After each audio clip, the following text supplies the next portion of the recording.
Everyone, स्वागत है आपका हमारे प्यारे से चैनल बेंस पढ़ाई में। आज हम करेंगे अपनी क्लास 9th और 10th की आईटी का चैप्टर कम्युनिकेशन स्किल्स। इसमें बस ये है कि हमें कैसे बात करनी चाहिए। बहुत इजी सरल सा चैप्टर है, तो इसलिए स्टार्टिंग से लेकर एंड तक देखना वीडियो, ठीक है ना। और मैं बहुत कम से कम टाइम में आपके फुल डिटेल में चैप्टर खिंचवा दूंगी। अच्छा, सबसे पहले सेशन नंबर 1 है कम्युनिकेशन का मेथड। तो सबसे पहले ये बात कर रहे थे कम्युनिकेशन होता क्या है। बातचीत करना, वार्तालाप करना, बतियाना, तो ये था कम्युनिकेशन। और ये वर्ड कहाँ से आया है कम्युनिकेशन? लैटिन वर्ड कम्युनिकेयर से। क्या मतलब होता है कम्युनिकेयर का? शेयर करना, है ना। कम्युनिकेशन एक ऐसा प्रोसेस है जिसमें हम क्या चीज एक्सचेंज कर सकते हैं? आइडियाज को, इंफॉर्मेशन को और नॉलेज को। और हम कम्युनिकेशन के प्रोसेस से इंफॉर्मेशन शेयर कर सकते हैं। कम्युनिकेट हम बोलकर, लिखकर या किसी भी दूसरे माध्यम से भी हम कम्युनिकेट कर सकते हैं। इसके 3 इंपॉर्टेंट पार्ट है। पहला होता है ट्रांसमिटिंग, यानी कि जो सेंडर है, मान लो मैं कोई इन्फॉर्मेशन आपको दे रही हूँ, तो मैं मैसेज को ट्रांसफर कर रही हूँ किसी मीडिया के थ्रू। जैसे मैं सेंडर हूँ तो मैं ट्रांसमिट कर रही हूँ अपने मैसेज को बात कर करके किसी मीडियम के थ्रू। मीडियम यानी कि वीडियो बना के, है ना, या फिर यूट्यूब के थ्रू। और लिसनिंग क्या होती है कि जो रेसिपिएंट है, यानी कि आप लोग जो मेरा मैसेज अभी देख रहे हो, तो आप लोग रेसिपिएंट हो, वो मेरी बात को अच्छे से सुन रहे हो अटेंशन देके, है ना। और फीडबैक क्या होता है कि आप मुझे कमेंट सेक्शन में बताओ कि ये वीडियो आपको कैसी लगी, आप सब कुछ समझ गए या फिर नहीं। तो ये 3 इसके मेन कैरेक्टरिस्टिक्स होते हैं या फिर मेन इंपॉर्टेंट पार्ट्स होते हैं कम्युनिकेशन के, ठीक है। अच्छा, the various elements of communication cycle के बहुत सारे एलिमेंट्स क्या होते हैं? पहले तो सेंडर, जो इंसान कम्युनिकेशन स्टार्ट करता है, यानी कि मैं। दूसरा है मैसेज, कि मैं जो बोल बोल के आपको समझा रही हूँ वो मेरा मैसेज है। तीसरा है चैनल यानी कि यूट्यूब का चैनल, जिसके थ्रू आप मुझे जानोगे और मेरी बात को सुनोगे। चौथे हो रिसीवर हो आप लोग, यानी कि मेरे प्यारे स्टूडेंट्स। और पांचवे फीडबैक, कि आप मुझे कमेंट सेक्शन में बताओगे कि आपको वीडियो समझ में आई, जो मैंने समझाया वो समझ में आया नहीं, अच्छा लगा या नहीं। तो ये होते हैं 5 एलिमेंट्स, है ना। और अब एक फिगर भी बताई गई है, इस फिगर को ध्यान से देखो ताकि आपको टाइप्स ऑफ कम्युनिकेशन समझ में आए। 2 टाइप की होती है, बेस्ड ऑन कम्युनिकेशन चैनल्स, और दूसरा होता है based on style and purpose. Communication channels में 2 टाइप की होती है, verbal and non verbal. Verbal में ओरल और रिटन होती है, और ओरल जो है फेस टू फेस और डिस्टेंस में भी हो सकती है। स्टाइल एंड पर्पस के हिसाब से 2 टाइप की कम्युनिकेशन होती है, एक फॉर्मल और एक इनफॉर्मल। तो इसमें हमें सिलेक्टेड चीजें ही पढ़नी है। तो अब देखो सेशन 2 आते हैं हम वर्बल कम्युनिकेशन के ऊपर। अब कितने टाइप्स की वर्बल कम्युनिकेशन बेसिकली वो होती है जो हम बोल बोल के करते हैं ना।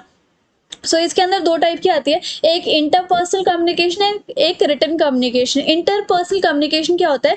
जब the type of communication is one on one and takes place between जब 2 लोगों के बीच में बातें हो रही है, फॉर्मल या इनफॉर्मल, तो उसे इंटरपर्सनल कहते हैं। और रिटन कौन सी होती है कि, अच्छा सॉरी, ये 3-4 टाइप की है। और रिटन कौन सी होती है कि जैसे आप एसएमएस के through, reports, manuals, flyers, letters, online discussion message के थ्रू अगर आप बात कर रहे हो 2 या 2 से ज़्यादा पार्टी के बीच में, तो वो रिटन कम्युनिकेशन होती है। स्मॉल ग्रुप्स कम्युनिकेशन कौन सी होती है? जब 2 लोगों के बीच में बात हो रही होती है, स्मॉल कम्युनिकेशन होती है और एंगेज हो रखे हैं उसमें, तो स्मॉल ग्रुप कम्युनिकेशन होती है। और पब्लिक कम्युनिकेशन, यानी कि हम स्टेज पे खड़े होके पब्लिक से बात कर रहे हैं, सो that is public communication. Advantages क्या है वर्बल कम्युनिकेशन के?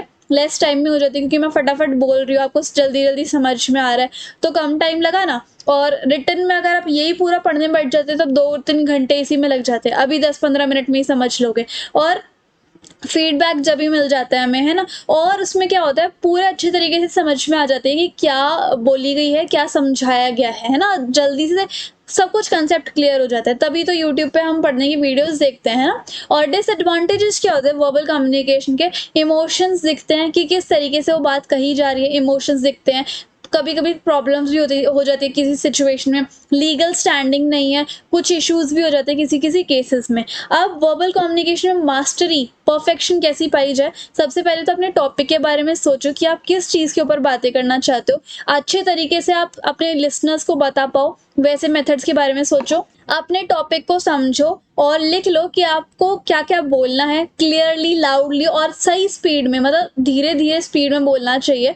आपकी जो इन्फॉर्मेशन है वो एकदम टू द पॉइंट हो, कुछ सेंटेंसेस को आप रिपीट मत करो, कॉन्फिडेंट हो जाओ, आई कांटेक्ट बनाओ, सीधे खड़े रहो, अटेंटिव रहो और फ्रेंडली भी रहो। तो ये कुछ ऐसे चीज़ें हैं जिसकी वजह से आप वर्बल कम्युनिकेशन में मास्टरी पालोगे। सेशन नंबर 3 पे आते हैं, नॉन वर्बल कम्युनिकेशन कौन सी होती है?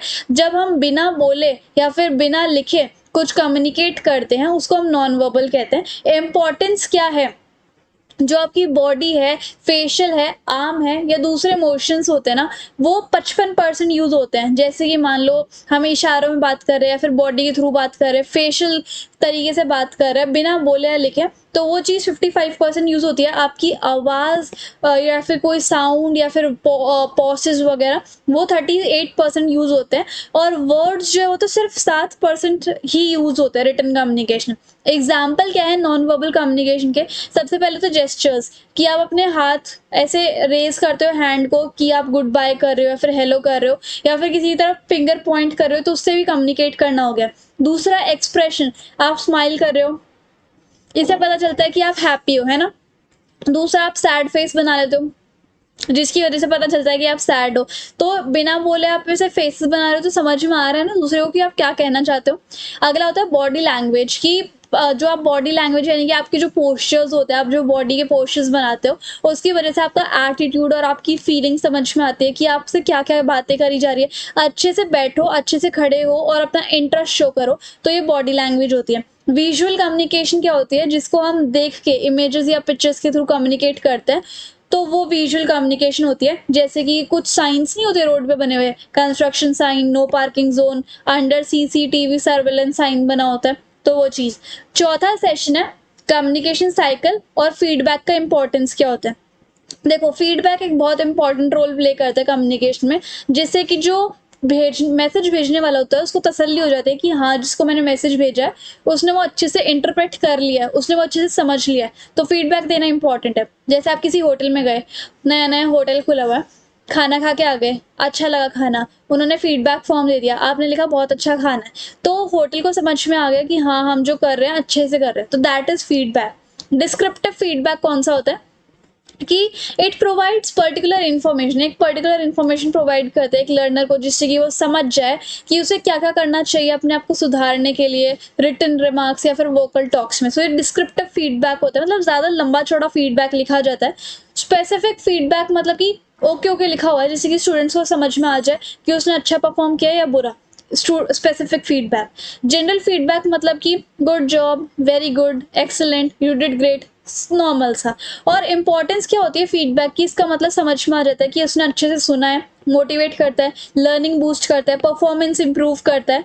और इसी की तरह अब हम आ चुके हैं 5वें सेशन पे, which is barriers to effective communication. क्या क्या अड़चन आ जाती है जिससे कि अच्छे से बातचीत नहीं हो पाती, उस चीज़ को हम कम्युनिकेशन बैरियर्स कहते हैं। कभी कभी जब हम दो लोग आपस में बात कर रहे होते हैं, इंटरपर्सनल कम्युनिकेशन होती है, तब चीज़ों को गलत समझ लिया जाता है ना, कैन बी डन रॉन्ग, वो अच्छे से एक दूसरे की बात समझ नहीं पाते।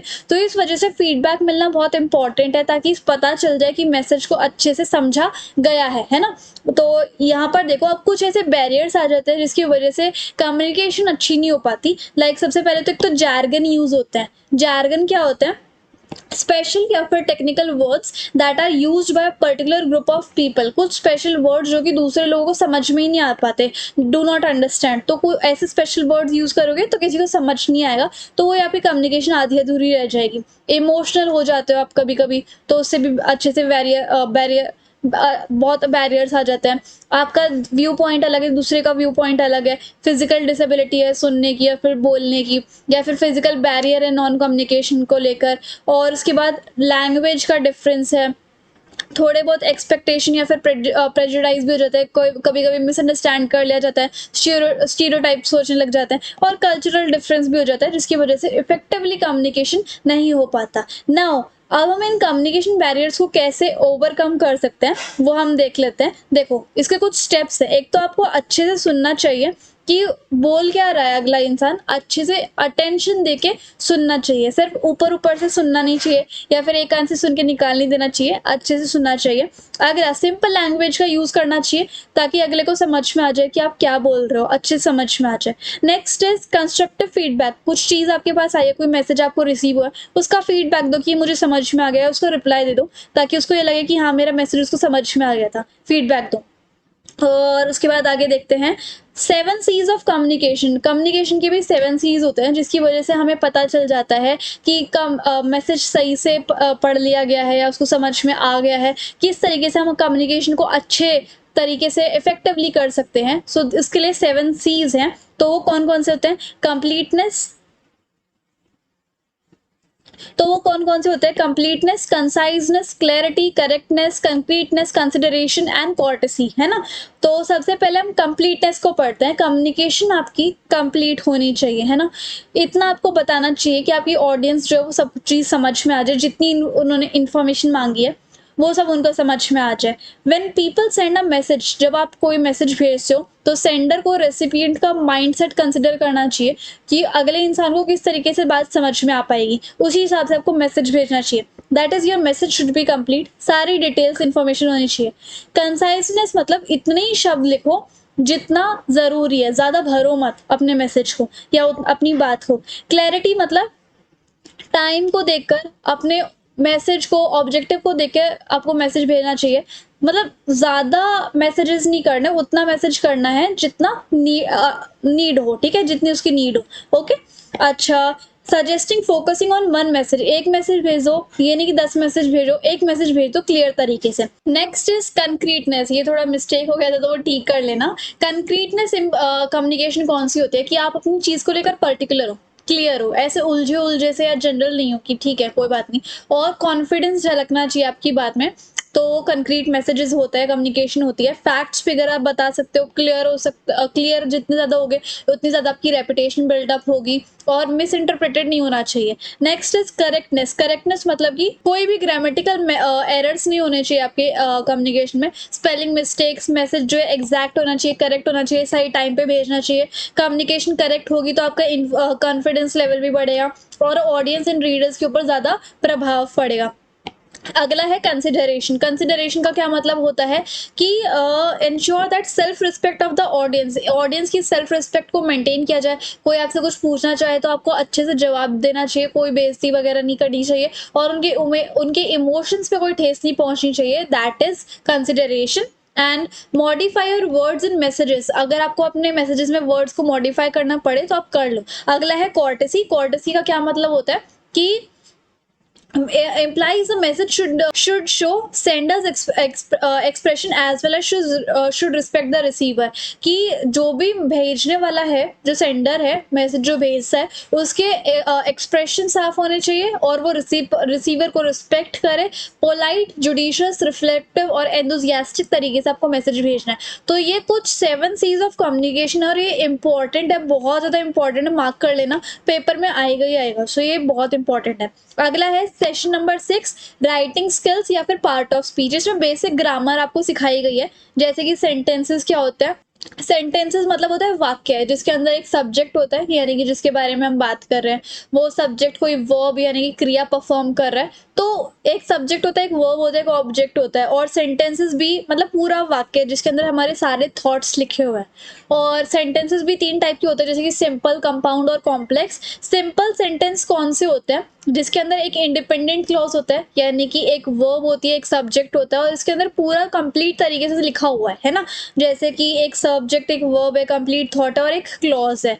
जैसे कि example, I am out of paper for the printer, मेरे पास प्रिंटर में पेजेस है ही नहीं। और उसके बाद क्या तुम मुझे मैथ्स होमवर्क में हेल्प कराओगे। और अगला है कंपाउंड सेंटेंस। कंपाउंड सेंटेंस में क्या होता है कि जब आप 2 सेंटेंसेस को, 2 थॉट्स को जोड़ दो और एक लंबा सा सेंटेंस बना दो और उसके अंदर बहुत सारी इंफॉर्मेशन हो, दैट इज कंपाउंड सेंटेंस, है ना। Example, I drop to office, मैं गाड़ी चला के ले गया ऑफिस में और उसके बाद मैं कैबिन तक भागा गया। तो 2 इंफॉर्मेशन जोड़ दी एंड के थ्रू, और ज़्यादा इंफॉर्मेशन भी आ गई। सो that is compound sentence. Complex sentence कौन सा होता है? जिसके अंदर एक इंडिपेंडेंट क्लॉज होता है और एक डिपेंडेंट क्लॉज होता है। So that is complex sentence, यानी कि ज़्यादा बड़ा होता है ये। Although Rohan had some doubt, Rohan को कुछ डाउट थे, फिर भी उसके जो कोर्सेज हैं वो बहुत, उसके फिर भी उसको बहुत सारे कोर्सेज मिल गए जो कि यूजफुल थे काफ़ी, है ना। अब देखो फ्रेजेस क्या होते हैं, कुछ ऐसे वर्ड्स जिसका पूरा तरीके से मीनिंग हमें समझ नहीं आ पाता है ना। तो ये कुछ फ्रेजेस होते हैं 5 टाइप के फ्रेजेस होते हैं, जैसे कि प्रेपोजिशनल, एपोजिटिव, पार्टिसिपल, जेरेंड और उसके बाद infinitive phrase. And basic basic चीज़ें सीखनी है। पार्ट ऑफ स्पीच क्या होते हैं, इसके 2 पार्ट में डिवाइडेड है, कंप्लीट सब्जेक्ट और कंप्लीट प्रेडिकेट में। यानी कि सब्जेक्ट वो होता है जिसके बारे में हम बात कर रहे हैं, है ना, और उसके बाद प्रेडिकेट कौन सा होता है, उस इंसान के बारे में, उस चीज़ के बारे में, यानी कि सब्जेक्ट के बारे में क्या बात हुई होती है, उसको हम प्रेडिकेट कहते हैं। अब पार्ट्स ऑफ स्पीच में ग्रामर के जितने भी मोस्टली टॉपिक्स है ना, मोटे मोटे से वो सब आ जाते हैं, जैसे कि आपके नाउन हो गए, प्रोनाउन हो गए, एडजेक्टिव हो गए, डिटर्मिनर हो गए, सब वर्ब हो गया, एडवर्ब हो गया, प्रपोजिशनल हो गया, कंजक्शन हो गया और इंटरजेक्शन हो गया। ये सब हम बचपन से पढ़ के आ ही चुके हैं कि क्या क्या होता है। बाकी आपको इस पिक्चर में अच्छे से पता चल जाएगा। जैसे कि वर्ब जो है एक्शन वर्ड्स होते हैं, जैसे कि कूदना, भागना, जंप करना, रीड करना। और नाउन क्या होता है, कोई भी चीज़ आपको आसपास दिख रही है वो सब नाउन है, जैसे कि rock, dog, John, democracy, birthday, gravity. और वर्ब मतलब कि किस तरीके से वो काम किया गया है, क्विकली, स्लोली, केयरफुली। एडजेक्टिव मतलब नाउन की प्रशंसा करना, तारीफ करना, like big, red, friends. Pronoun मतलब बार बार हम नाउन को यूज नहीं कर सकते, इसलिए हम प्रोनाउन को यूज कर देते हैं। कंजंक्शन मतलब एंड, बट, और, बिकॉज वगैरह। और इंटरेक्शन मतलब वाओ, ओ माय, एक्सक्लेमेटरी चीजें है ना। तो ये पार्ट ऑफ स्पीच होता है। और आर्टिकल राइटिंग क्या होता है, निबंध लिखना किसी भी एक टॉपिक के ऊपर। और उसके बाद पैराग्राफ क्या होता है, कुछ लाइंस, कुछ सेंटेंसेस को, 5-6 सेंटेंसेस को मिला के एक पैराग्राफ बन जाता है ना। सो दैट इज अबाउट कम्युनिकेशन। थोड़ा बहुत ग्रामर इसमें हमने सीखा, और इस तरीके से हमारा ये जो पूरा चैप्टर है वो फाइनली खत्म होता है। और आई गेस हमारा जल्दी खत्म हो गया था। और अगर आपको ये प्यारे प्यारे सुंदर सुंदर नोट्स चाहिए तो आप मुझे ऑब्वियसली टेलीग्राम पे फॉलो करके और इनको आप डाउनलोड कर सकते हो। और अगर आपको कोई भी डाउट हो तो आप मुझे इंस्टाग्राम पे फॉलो करके डीएम कर सकते हो। एंड अगर आपको मेरा पढ़ाने का तरीका और वीडियो काफ़ी अच्छी लगी हो, then please like, share, comment and subscribe the channel. Thank you so much.